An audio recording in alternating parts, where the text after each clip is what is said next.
الحمد لله رب العالمين والعاقبة للمتقين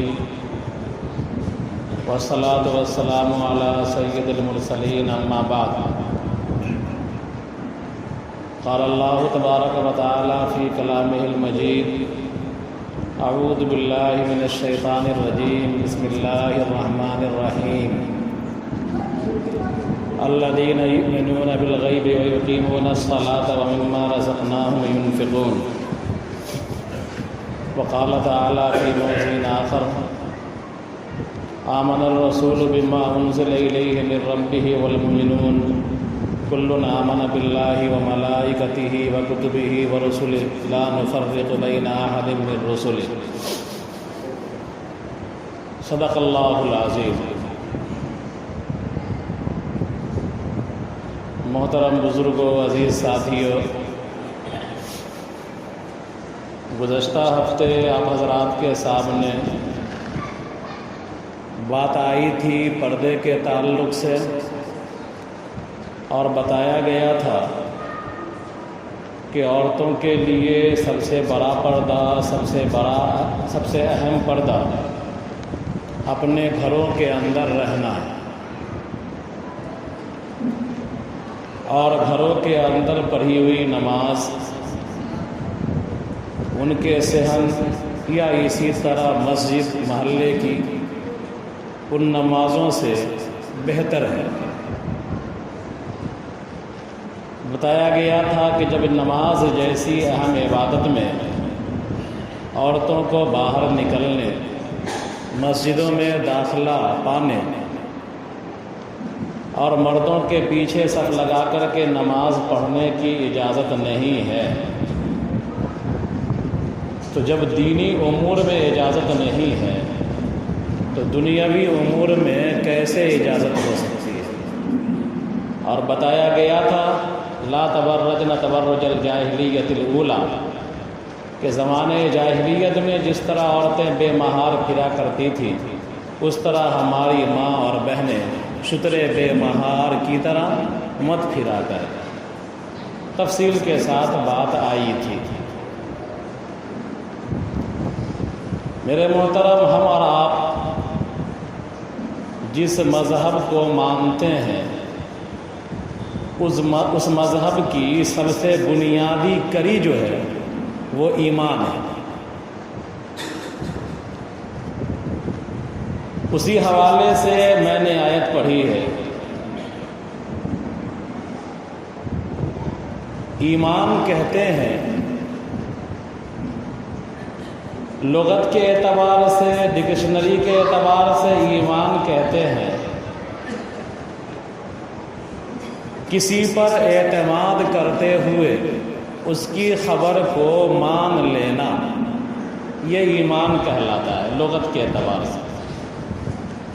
کسی پر اعتماد کرتے ہوئے اس کی خبر کو مان لینا لغت میں زبان کے اعتبار سے اس کو ایمان کہتے ہیں۔ لیکن ہم اور آپ جو بار بار ایمان کا لفظ سنتے ہیں تو شریعت کے اعتبار سے ایمان کہا جائے گا کہ جناب نبی کریم صلی اللہ علیہ وسلم پر اعتماد کرتے ہوئے، کلی اعتماد کرتے ہوئے آپ کی کہی ہوئی باتوں اور آپ کی بیان کردہ خبروں اور آپ کے بتائے ہوئے طریقے کو مان لینے کا نام ایمان کہلاتا ہے اصطلاح کے اعتبار سے۔ اور ہم اور آپ اس کو مانتے ہیں یا نہیں مانتے ہیں، اس کا مظاہرہ عمل سے ہوتا ہے۔ بسا اوقات تنازع ہوتا ہے، اختلاف ہوتا ہے، پنچیتی ہوتی ہے، پہلے ہی پوچھ لیا جاتا ہے کہ دونوں فریق مانیے گا یا نہیں مانیے گا۔ اگر دونوں فریق کہہ دیتا ہے کہ ہاں مانیں گے تو پنچ لوگ بیٹھتے ہیں اور فیصلہ کر دیتے ہیں، لیکن ان کے اس زبانی دعوے کا کہ ہم مانیں گے یہ اپنے اس دعوے میں سچا ہے یا نہیں وہ پنچایتی کے بعد پتہ چل جاتا ہے کہ اگر وہ پنچایت کے فیصلے پر عمل کرتا ہے تو یہ سمجھا جاتا ہے کہ ہاں اس نے پنچایت کی لاج رکھی اور مانا، اور اگر اس نے عمل نہیں کیا تو ایک عام آدمی، پڑھا لکھا کی کوئی قید نہیں ہے، عام آدمی بھی سمجھ جاتا ہے کہ ہاں یہ پنچایت کے فیصلے کو مانا نہیں ہے۔ تو ماننا اور نہ ماننا اس کا مظاہرہ انسان کے عمل سے ہوتا ہے۔ لہذا ایمان جو ہم نبی کریم صلی اللہ علیہ وسلم پر اعتماد کرتے ہوئے آپ کی لائی ہوئی خبروں اور آپ کی بتائی ہوئی باتوں کو مانتے ہیں، دعویٰ کرتے ہیں ماننے کا، اگر ہمارا عمل ہمارے دعوے کے مطابق ہے تو واقعی ہم مومن ہیں، ایمان والے ہیں، اور اگر ہمارا عمل ہمارے دعوے کے مطابق نہیں ہے تو ہم باغی ہیں، ہم اس پر عمل کرنے والے نہیں۔ میں نے جو آیت پڑھی ہے الذین یؤمنون بالغیب، تو اس میں ایک لفظ آیا ایمان کا ذکر جو میں نے تشریح کر دیا، اور ایک لفظ آیا غیب۔ غیب کہتے ہیں زبان کے اعتبار سے، لغت کے اعتبار سے، ڈکشنری کے اعتبار سے غیب ان تمام چیزوں کو کہا جائے گا جو ہماری نظروں سے اوجھل ہے، وہ تمام چیزیں غیب میں داخل ہیں لغت کے اعتبار سے۔ لیکن قرآن کے مفہوم کے اعتبار سے، شریعت کی اصطلاح کے اعتبار سے غیب وہ تمام چیزیں کہلائیں گی جن کی خبر رسول اللہ صلی اللہ علیہ وسلم نے دی، جن کے بارے میں اللہ تبارک و تعالیٰ نے بتلایا، جس کی خبر رسول اللہ صلی اللہ علیہ وسلم نے دی، جس کے بارے میں اللہ تبارک و تعالیٰ نے بتلایا۔ مثال کے طور پر ہماری تقدیریں چاہے اچھی ہو یا بری، مثال کے طور پر اللہ تبارک و تعالیٰ کی ذات و صفات، مثال کے طور پر دنیا میں بھیجے گئے تمام رسول، مثال کے طور پر دنیا میں اتاری گئی تمام آسمانی کتابیں، مثال کے طور پر جنت کی نعمتیں، جہنم کے عذاب، میدان محشر، باس بادل موت، مرنے کے بعد دوبارہ زندہ کیا جانا، اپنے اعمال کا حساب دینا، حساب و کتاب کا عمل، نام اعمال تولے جانے کا عمل، پلسرات کا عمل، اور اس طرح اور بھی چیزیں، یہ تمام چیزیں غیب کہلائیں گی، اور یہ تمام چیزیں ہماری نظروں سے اوجھل ہیں۔ ہم اپنے رسول جناب محمد الرسول اللہ صلی اللہ علیہ وسلم پر اعتماد کرتے ہوئے ہم ان تمام چیزوں کو مانتے ہیں، تو یہ ایمان بالغیب کہلاتا ہے۔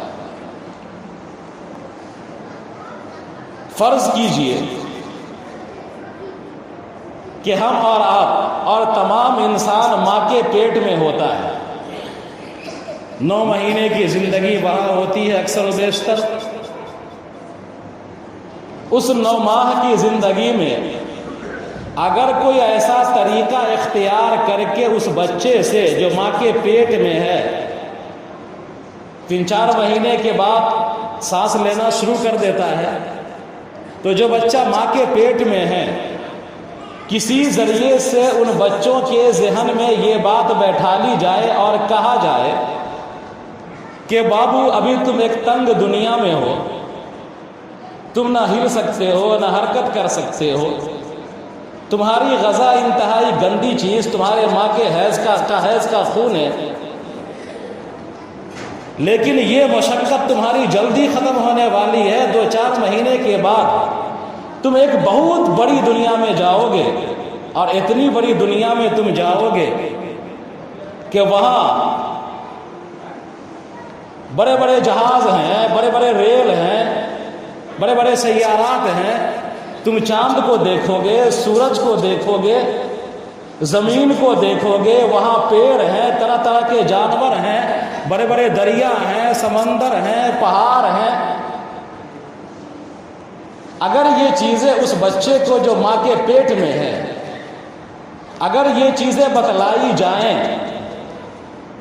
اور بچے کو کچھ سوجھ بوجھ آ جائے، ایک مثال سے سمجھا رہے ہیں، تو کیا وہ بچہ جو ماں کے پیٹ میں ہے اتنی بڑی دنیا کے بارے میں سوچ سکتا ہے؟ نہیں، اس کو یقین ہی نہیں آئے گا کہ ہاں ایک ایسی دنیا میں ہم جانے والے ہیں جس دنیا میں چلیں گے بھی، پھریں گے بھی، دوڑیں گے بھی، کرکٹ بھی کھیلیں گے، بیٹ بلہ سب کھیلیں گے، ہوائی جہاز پہ اڑیں گے، سمندر پہ چلیں گے۔ اس بچے کو یقین نہیں آئے گا۔ لیکن اس بچے کو یقین آوے یا نہ آوے، لیکن بچہ جب آنکھ کھولتا ہے، اس دنیا کے اندر آتا ہے، تو ان تمام چیزوں کو اپنے سامنے پاتا ہے۔ اس بچے کو، جس بچے کو آپ پڑھائیں ماں کے پیٹ میں، یقین آوے یا نہ آوے، لیکن جیسے ہی بچہ آنکھ کھول کر کے دنیا کے اندر آتا ہے، ان تمام چیزوں سے اس کو سابقہ پڑتا ہے اور دھیرے دھیرے اس پر تمام چیزیں کھل جاتی ہیں، سامنے آ جاتی ہیں۔ یہی حال ہے میرے محترم ہم لوگوں کا بھی۔ یہ دنیا ہمارے اور آپ کے لیے ماں کے پیٹ کی طرح ہے۔ ابھی آخرت کی باتیں بتائی جاتی ہیں کہ بھائی اسرافیل علیہ السلام سور پھونکیں گے، قیامت قائم ہوگی، دوبارہ سور پھونکیں گے، انسان دوبارہ زندہ کیا جائے گا، انسان کو اپنے تمام کیے کا جواب دینا ہوگا۔ ایک بندے مومن کے لیے اللہ نے اتنی بڑی جنت بنا رکھی ہے کہ اس کی چوڑائی آسمان و زمین کے برابر ہے۔ جنتیوں کے ایسے محل ہیں جن محل کا تصور ہم نہیں کر سکتے، ایسے پھل، ایسے باغات، ایسی حوریں ہیں جن کی خوبصورتی اور جن کے ذائقوں کا ہم تصور بھی نہیں کر سکتے۔ مالا عین رات ولا اذن سمعت وما خطر علی قلب بشر، کہ جنت کی ایسی نعمتیں انسان کی آنکھوں نے اس کو دیکھا بھی نہیں، انسان کے کانوں نے اس کے بارے میں سنا بھی نہیں، اور انسان کے دلوں پر اس کا تصور اور اس کا خیال بھی نہیں گزرتا۔ تو یہ تمام چیزیں جو بتائی جاتی ہیں کہ ایک بندہ مومن کے لیے اللہ تبارک و تعالیٰ کی طرف سے اتنے وعدے ہیں اور غیب کی باتیں جو بیان کی جاتی ہیں، تو ہم اور آپ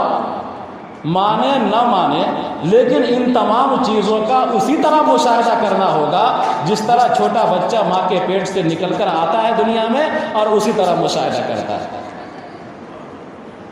لہذا ایمان بالغیب انتہائی ضروری چیز ہے، اور اس ایمان بالغیب کو ماننے کا جو مظاہرہ ہونا چاہیے عمل کی شکل میں، وہ انتہائی ناگزیر ہے۔ اگر آپ کے اعمال اچھے ہیں تو گویا کہ آپ ایمان بالغیب میں پکے ہیں، اور اگر آپ کے اعمال اچھے نہیں ہیں تو ایمان بالغیب میں آپ کچے ہیں۔